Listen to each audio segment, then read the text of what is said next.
Assalamu алейкум, урматтуу мекендештер. Жалпы Москва шаарында жашап жана эмгектенип жүргөн биздин Байкалдына кайрымдуулук фондунун жалпы эмгек жамааты. Бүгүн биз Атайын Ош шаарына жардамга муктаж болгон үй бүлөгө жардам берүү максатында биз Атайын Ош шаарына келип отурабыз. Азыр биз сиздер менен биргеликте дүкөнгө кирип, каражаттарды кылып, андан кийин кайрымдуулукка муктаж болгон үй бүлөгө барабыз.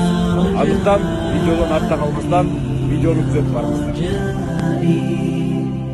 يا رجائي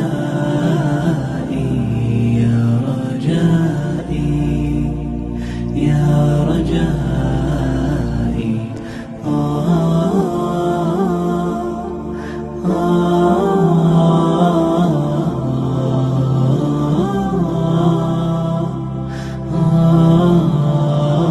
Жана өзүңүздөр көргөндөй жардамга муктаж болгон үй бүлөгө Ош шаарында Разак 18 жатаканасына келип отурабыз.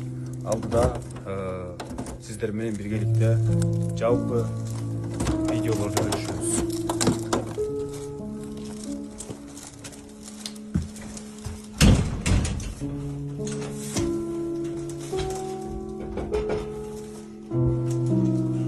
Саламатсызбы Гүлнар эже, кандайсыз?